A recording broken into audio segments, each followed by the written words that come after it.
CPIML new democracy Peddapalli జిల్లా committee ఆధ్వర్యంలో Godavarikhani IFTU కార్యాలయంలో పార్టీ రాష్ట్ర పిలుపులో భాగంగా అమరవీరుల సంస్మరణ సభ నిర్వహించడం జరిగింది. సభకు ముందు విప్లవోద్యమంలో అమరులైన విప్లవ వీరులందరికీ 2 నిమిషాలు మౌనం పాటించి ప్రగాఢ సంతాపం తెలిపారు. అనంతరం జరిగిన ఈ సభను ఉద్దేశించి సిపిఐఎంఎల్ న్యూ డెమోక్రసీ జిల్లా కార్యదర్శి కె రాజన్న మాట్లాడారు. భూమి కోసం, భుక్తి కోసం, ఈ దేశ విముక్తి కోసం ఆయుధాన్ని చేతపట్టి సాయుధంగా ముందు నడిచి శత్రు తుపాకీ తూటాలకు గుండెను ఎదురొడ్డి నిలిచి ఎర్ర జెండాకు తమ నెత్తురుతో మరింత ఎరుపెక్కించి రేపటి ఆశయ సాధన కోసం ఈ దోపిడీ వ్యవస్థని కూకటి వేలతో పెకిలించారన్నారు. చిన్న విషయం పైన యూట్యూబ్ సంబంధించిన ఒక ఛానల్ సంబంధించిన విషయాల పైన అక్కడ ప్రభుత్వాలు జరుగుతున్నటువంటి విధానాల పైన కొద్దిమంది యువకులు నేపాల్నే మార్చేశారు.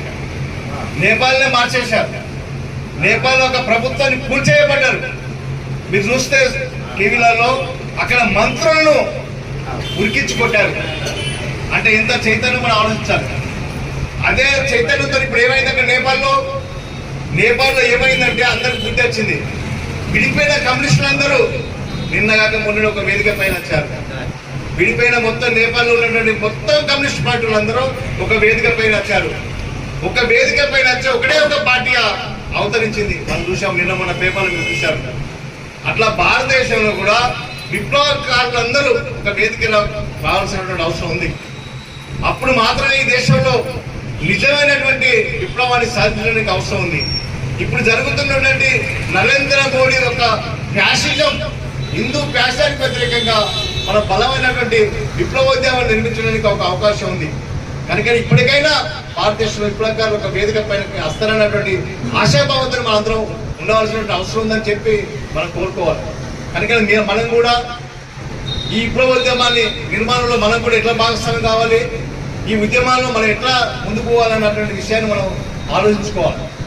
మరి ఈ ఉద్యమాలు విప్లవం ఈరోజు ప్రపంచంలో మనం చూస్తున్నాం.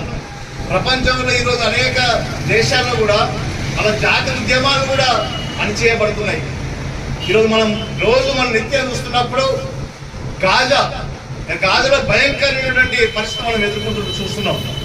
అక్కడ ఉన్నటువంటి ఇజ్రాయెల్ ఈరోజు గాజాలో ఈరోజు ప్రపంచ పటంలో లేకుండా అనేక రకాలుగా ప్రజలు చంపేయబడుతున్నారు. చిన్న పిల్లగాళ్ళని చంపేయబడుతున్నారు. హాస్పిటల్ మీద దాడి చేసి అనారోగ్యం గురైనటువంటి వాళ్ళందరూ చంపేయబడుతున్నారు. ఒక రకంగా గాజాను మొత్తం నిర్మూలించడానికి అక్కడ ఇజ్రాయెల్ అనేటువంటి అమెరికా సపోర్ట్తో ఈరోజు అణచివేయబడుతుంది. అట్లా జాతి ఉద్యమాలు కూడా ప్రపంచంలో అవి అభివృద్ధి అయినప్పటికీ కూడా ఆ ఉద్యమాలు అంచడానికి ఈరోజు సామ్రాజ్యవాద దేశాలు ప్రయత్నం చేస్తున్నాయి. మన దేశంలో కూడా ఈరోజు నరేంద్ర మోడీ కూడా అదే